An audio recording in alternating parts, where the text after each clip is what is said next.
makers. My name is Joey Balistreri, and today on my work table I'm going to share with you two pairs of earrings that are super simple, very beautiful. The simplicity of the design and the ease of the creating process is not indicative of how lovely these are. They are very chic, minimalist style, and I'm going to show you how I did them. So this is the first pair, and I actually went ahead and completed both earrings, but I will show you what I did. I used a shell charm, which I do not have any more of, but if you need a component or a charm or a dangle, you could pretty much choose anything that has a nice simple design with a hole right in the top, and you would be able to get this same look. So it could be something similar to what I've done. It could also be a metal charm, and as I looked at this, I thought you could even combine metals, so you could mix gold and silver or gold and copper and alternate that in your design. So let me show you what I did. I started with a 20 gauge piece of wire, and if you guys have watched my other videos, you know that I really like my one-step looper. And so on this very simple earring, I'm using the two sizes, and I'll show you why I'm using the two sizes.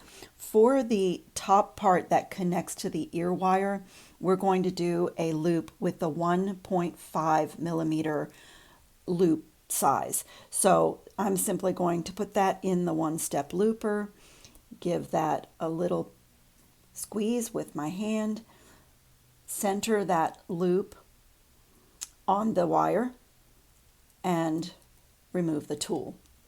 Now, I can tidy this up right now, but since we have to open and close this again, I'm just going to leave it and move to my other loop at the other end. So on this end, I did a larger size loop, and it's really just part of the design, but that can really come in handy if you choose a dangle or a piece here that has a thickness this way. It will make it move more freely. But for me, this fit in here. If you can see, I hope you can see, but it really fit in that larger loop just perfectly and made the transition from the gold bar down to the coin bead. And it almost looks like one piece a little bit to my eye. So anyway, we're going to simply repeat that same process on this end. But the other thing that's different about this design before I do the loop is, if you will notice that normally we want our loops to be turned in the same direction, but on this one, because of the front-facing charm, I had to change the orientation of my loop. So this one is going, as I like to say, parallel or horizontal to my beading mat, and that is because the loop on the ear wires is usually going perpendicular to your beading mat if you hold it that way, the way it would be in your ears. So at this end of our wire, we need to orient that loop in the opposite direction of the top one. It needs to be doing the perpendicular motion to our mat. So that's how I'm going to put this in the one-step looper. So it would be like this, where I'm holding it, instead of holding it this way, the way I normally would, I'm going to twist it so that I'm holding that loop horizontally to my mat. But you can easily, with two pliers, change the orientation of that loop if you needed to, but if you're aware of it, you can do it right from the beginning. So now you'll see when I take it out of the tool what happened here. If you can see, one loop is going one way, the loop on the other end is going the other way. Now I'm just going to take my pair of pliers and just tidy up those loops and work harden it a little bit, and then I'll show you the last step on this wire before you would connect it to your bottom bead and your ear wire. So I'm going to bring in my small bench block, move my samples out of the way. I'm going to bring in my small bench block, and I'm not going to actually hammer because I think it would be hard on your ears and it bounces my work table. When I'm hammering, I usually go over to a granite surface, but I just want to show you what I did. Now, normally jewelry makers use this chasing hammer. It has this smooth, rounded side that you can flatten wire with, and it also has this kind of ball-shaped end that you can texture with, so you can get a hammered look with this or that dented look with this. But on this piece, I opted to not use my jewelry chasing hammer, and I went into my toolbox and got a regular hammer. It's a smaller size one, but I like that the head was flat because what I wanted to do was completely flatten this wire almost like a square, making it sort of square on the sides. And then I took the very edge, this edge right here, to make kind of lined marks in my, it's just a texture that I created. I don't know if you can see it. It's really beautiful in person, but it was a little different look than what you would get with the ball end of a chasing hammer. The hammered look, I wanted more like straighter marks because this is a very chic contemporary design, and so I was going for trying to create a different texture. I hope it's showing up on camera. In person, it's really lovely, and it looks like so much more than craft wire. So let me show you what I did. When you guys do this, be careful with your fingers. And as I said, I'm not going to actually hammer, but I'm just going to show you the motion that I used. So you can start on either end, and I did hammer both sides. So I just used the flat side of my hammer and did that, and then I came over to this side and did that the same until I was happy with the flatness. And then I came back in with the edge and I hit, if you can see the way that I'm holding the hammer, I hit all the way down the bar with that edge, and I did the other side as well. And now when you do this, you don't want to pound on your loops. You want to leave those untouched. You can work harden those with a rubber mallet or by opening and closing your pliers if you want to. It's not so necessary on this design. But that is simply what I did. And then simple connection. Open the loop, connect it to your bottom charm like we did here, and open this loop and connect it to your ear wire. So that is a simple, elegant, chic pair of earrings, and I would classify this as the minimalist style. If you guys have been listening to me, you know that that's one of my favorite types of jewelry to wear. It just suits my personality. It goes with everything, and I tend to have it in my jewelry wardrobe for a really long time before I tire of it, where other styles come and go a little faster for me. So that is our first pair of earrings. Let me clean the work surface a little bit and show you my second pair. These are also very chic, contemporary, and elegant, and very simple to put together. So this is the finished sample.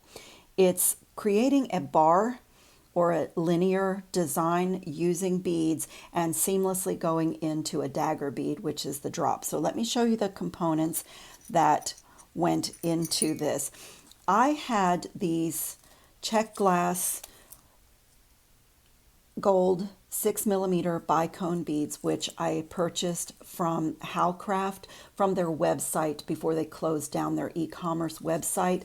This is also sold at Michael's. I've had these in my supplies for a really long time. I bought a bundle of them, so I'm not sure if you would be able to find the exact same thing, but I did my designs in gold, so you could look for any kind of a gold bicone or anything that has nice angular shapes to it in order to make these earrings. And so I also had these dagger beads, which you'll see at the end. And I got these from potomacbead.com, and they are also check glass, and I just love this Aztec gold finish. I don't think the Howcraft one calls it Aztec gold. They just call it glass gold.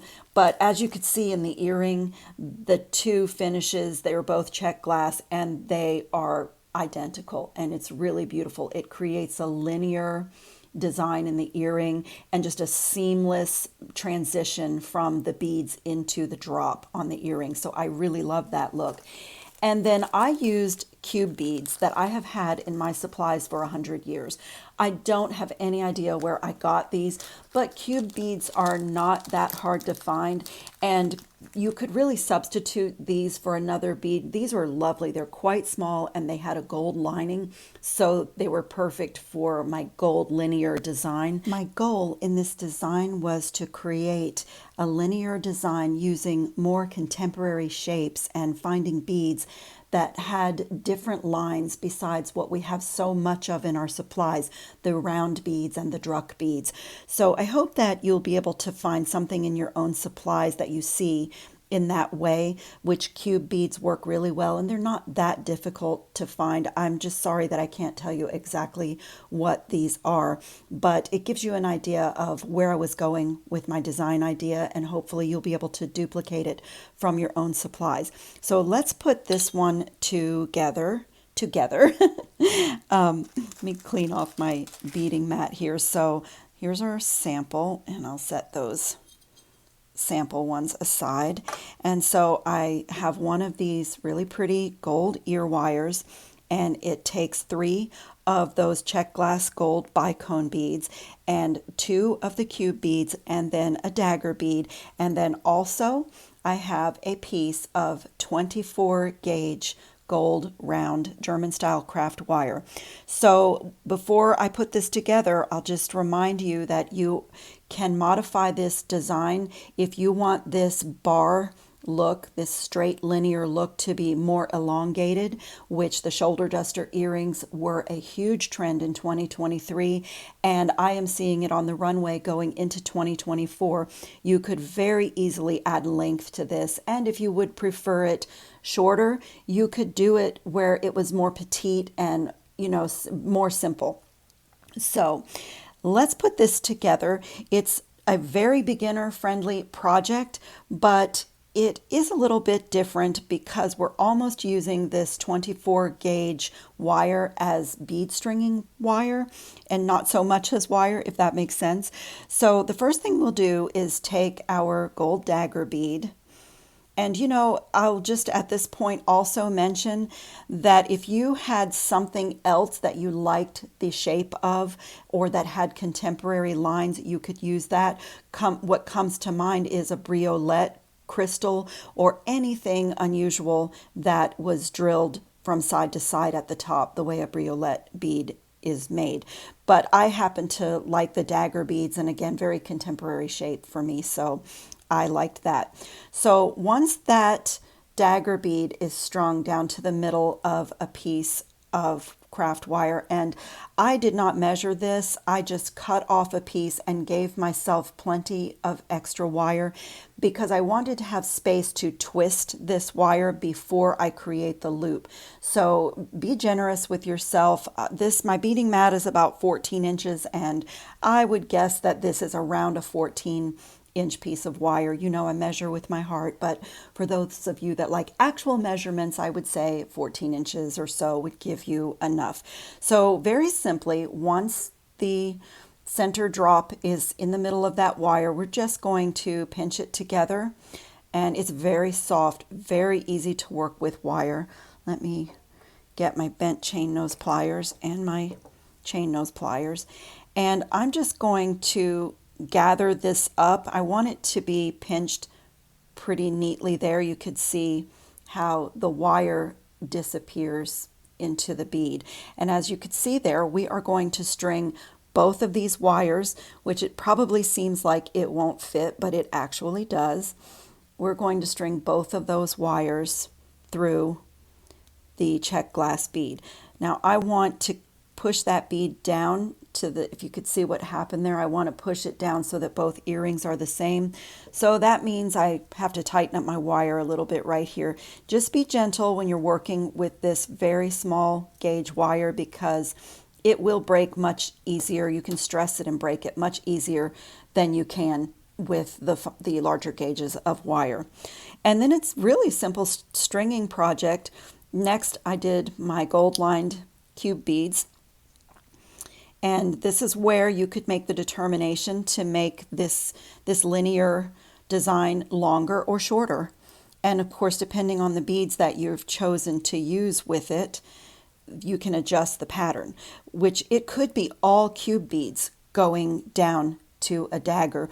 It could be, if you have a bead that you like the shape, or even if it is a round or a druck bead and you love them, and that would make a great line as well. I just was looking for a little bit unusual shape. So it is literally that simple. They are strung and we are ready to create our twist at the top. So this is not an exact science, but I did find when I was making these that the best way to have control is to hold on to the dagger bead at the bottom.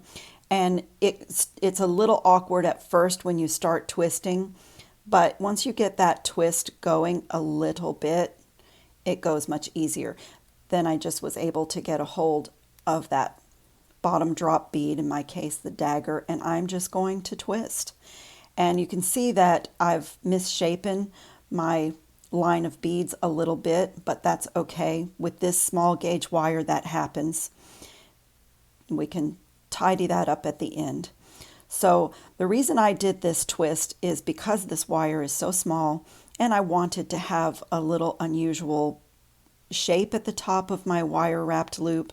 So if you can see what I did on this one, on the finished piece, I created the loop with the twisted wire, and then it gave the base of that loop a little bit more gold presence and made it thicker and more, more part of the design. So I'm just going to guesstimate how much twisting I need for my loop, and I think it will need maybe a little bit more. And you could get your rhythm going with this. I have done this with pliers before, so it really just depends on your rhythm, but you just want a very organic, imperfect twist, and it just adds that nice additional texture to the final earring. Okay, I think that will work. So I am going to cut off this excess. You could leave it if you wanted to, but I'm going to cut it off and have it out of our way. And then we are simply going to make a wrapped loop. We need it to be going the same direction. So I'm going to take a hold of my entire earring and grab that twisted wire right where it's exiting the top bead. And this is a good opportunity to straighten things while it's in your plier. And I'm going to give this a bend and do this exactly as if it were regular wire, the regular way that we would make a wrapped loop. So I'm just going to put my round nose pliers in. I'm going to check, since I made these earlier, I want to check and see about what size loop I did so that they will be the same. And generally that's about where I am on my plier for that loop. And because the wire is twisted, it will move a little bit when you grip down on it, but that's okay. Just go through your normal motion of making your wrapped loop, and in the end it will look great. It just, because it's twisted and it's just a little bit feeling different than the normal one. And then again, we just grab that loop, and the wire's twisted, so it might feel a little bit different in your pliers, but that's okay. Just do your wraps. And because this is very organic and there's really no way to get your twisting exact on both earrings, you might want to do what I'm about to do and just stop and have a look so that you get them matching as best you can. So I had it the wrong way. Let me look one more time. Yeah, so I think I want to pull this wrap up a little bit and around to the back. And let's see how well it matches. I think I'm good with that. Let me just tighten it a little bit. As I said, this fine gauge wire is very easy to move around, very easy. So I want to make this the back part of the earring. I'm just going to snip away that excess and make sure, feel it with my finger. Actually, this one is really good. There's nothing sharp. I'm still going to just tidy it a tiny bit. You know, that is me. I always fuss with things. Even if they're perfect, I still feel like I need to put my plier in there. I am thrilled with the way that one came out. So now, simple, open the ear wire, simple attachment, and close it really well. And in minutes, we have created this beautiful, contemporary, chic earring. And so add to our earring wardrobe, we have this pair and this pair.